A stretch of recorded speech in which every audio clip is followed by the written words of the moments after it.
Bismillahirrahmanirrahim. Assalamualaikum warahmatullahi wabarakatuh. Apa kabar anak solih-solihah? Insya Allah kalian dalam keadaan sehat, walafiat, dan dalam lindungan Allah Subhanahu wa Ta'ala. Amin ya Robbal 'Alamin.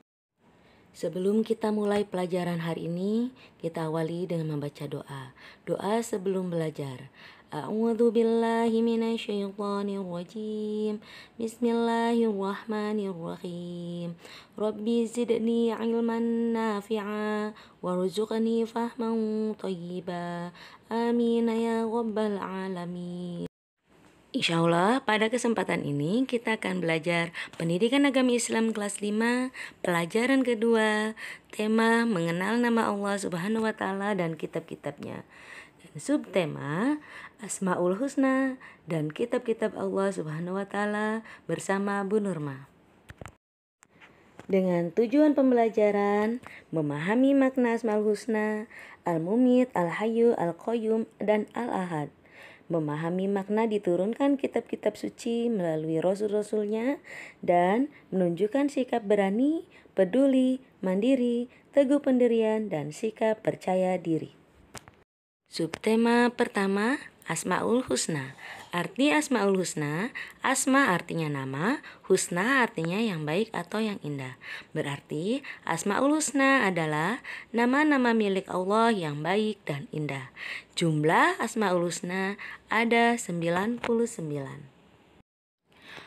Pada kesempatan ini kita akan belajar Asmaul Husna hanya 4, yaitu Al-Mumit yang maha mematikan, Al-Hayyu yang maha hidup, Al-Qayyum yang maha mandiri, dan Al-Ahad yang maha esa. Al-Mumit artinya yang maha mematikan. Allah Subhanahu wa Ta'ala berkuasa mutlak mematikan segala sesuatu yang hidup karena Dialah yang menciptakan kehidupan dan kematian sekaligus. Di dalam Al-Quran disebutkan Quran Surah Al-A'raf ayat 158 yang artinya, katakanlah tidak ada Tuhan yang berhak disembah selain Dia yang menghidupkan dan mematikan. Maka berimanlah kamu kepada Allah dan Rasul-Nya. Al-Hayyu berarti yang maha hidup. Allah Subhanahu wa Ta'ala adalah sumber kehidupan yang langgeng, kekal, dan abadi, serta menjadi penyebab bagi berlangsungnya kehidupan seluruh makhluknya. Al-Hayyu juga berarti Allah senantiasa hidup, tidak pernah mati, dan tidak pernah binasa. Di dalam Al-Quran, kata Al-Hayyu disebutkan 4 kali. Di dalam Quran Surah Al-Baqarah ayat 255, Ali Imran ayat 2, Al-Furqan ayat 58, dan Quran Surah Ghafir ayat 65. Al-Qayyum berarti yang maha berdiri atau mandiri. Allah Subhanahu wa Ta'ala senantiasa berdiri sendiri dalam mengurusi berbagai persoalan hambanya. Kemandiriannya tidak memerlukan ruang dan waktu, berbeda dengan makhluk ciptaannya yang masih tergantung pada sesamanya. Di dalam Al-Quran disebutkan dalam Quran Surah Al-Baqarah ayat 288 atau yang disebut dengan ayat kursi, yang berbunyi A'udzu billahi minasyaitonir rajim. Allahu la ilaha illa huwal hayyul qayyum la ta'khudhuhu sinatun wa la naum lahu ma fis samawati wa ma fil ard man dzalladzi yashfa'u indahu illa bi idnih ya'lamu ma bayna aydihim wa ma khalfahum wa la yuhituna bi syai'in min ilmihi illa bima syaa wasi'a kursiyyuhus samawati wal ard wa la ya'uduhu hifdhuhuma wa huwal aliyul azim, yang artinya Allah tidak ada Tuhan selain Dia yang maha hidup, yang terus-menerus mengurus makhluknya, tidak mengantuk dan tidak tidur. Miliknya apa yang ada di langit dan apa yang ada di bumi. Tak ada yang dapat memberi syafaat di sisinya tanpa izinnya. Dia mengetahui apa yang di hadapan mereka dan apa yang di belakang mereka. Dan mereka tidak mengetahui sesuatu apapun tentang ilmunya melain apa yang Dia kehendaki. Kursinya meliputi langit dan bumi, dan Dia tidak merasa berat memelihara keduanya. Dia maha tinggi dan maha besar.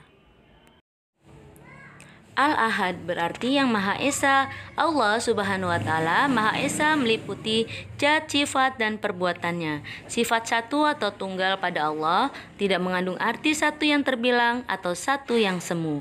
Di dalam Al-Quran, Allah Maha Esa disebutkan dalam Quran surah Al-Ikhlas yang berbunyi A'udzu billahi minasyaitonir rajim.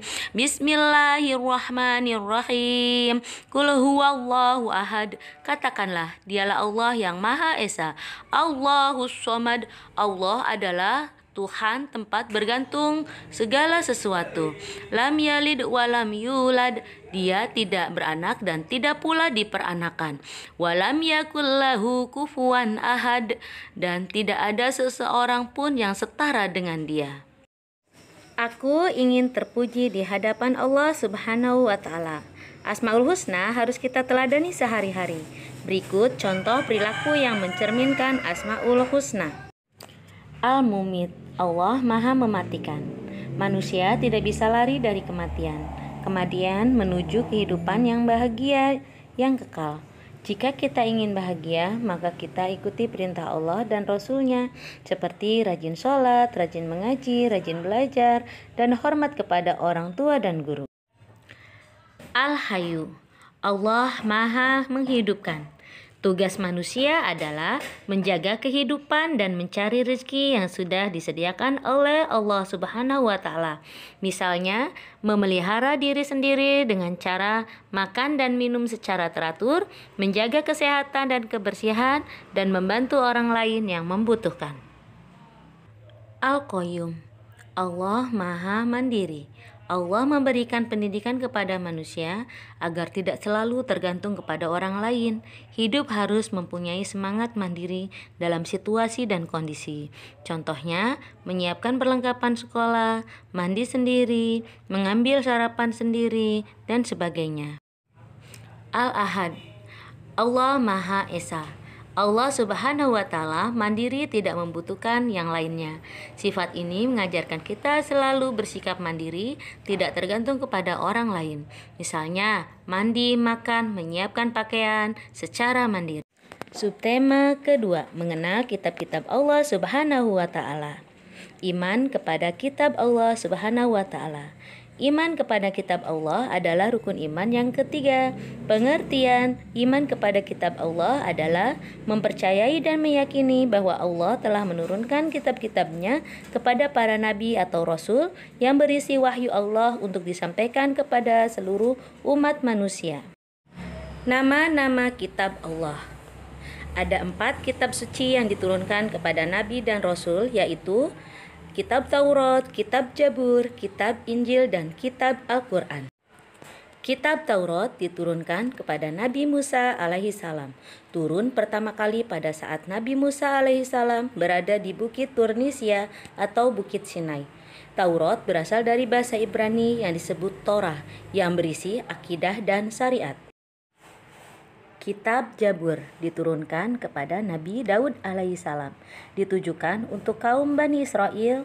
Dalam bahasa Kipti, istilah Jabur bersamaan dengan istilah Jimra, Jamir, dan Mazmur, yang artinya nyanyian dan pujian. Kitab Injil diwahyukan kepada Nabi Isa alaihissalam, ditulis dengan bahasa Suryani atau Aramik, ajarannya untuk bangsa Nasrani, berisi tentang akidah dan syariat. Di dalam kitab Injil dijelaskan akan adanya nabi terakhir, yaitu Nabi Muhammad SAW. Kitab Al-Quran diwahyukan kepada Nabi Muhammad SAW, ditulis dalam bahasa Arab, berisi tentang akidah, syariat, ibadah, muamalah, dan sejarah. Al-Quran terdiri dari 114 surah, terbagi dalam 30 juz dan 6.236 ayat. Diwahyukan selama 22 tahun, 2 bulan, 22 hari. Diturunkan di kota Mekah disebut surah Makkiyah. Al-Quran diturunkan di kota Madinah disebut surah Madaniyah. Setelah menyimak video pembelajaran ini, kalian hafalkan 1. Asmaul Husna, Al-Mumit, Al-Hayyu, Al-Qayyum, dan Al-Ahad beserta artinya. 2. Nama-nama kitab Allah beserta penerimanya. Alhamdulillah, itulah pembahasan tentang mengenal Allah Subhanahu wa taala melalui Asmaul Husna dan kitab-kitabnya. Jazakumullah khair kasiro. Mohon maaf lahir dan batin. Wassalamualaikum warahmatullahi wabarakatuh.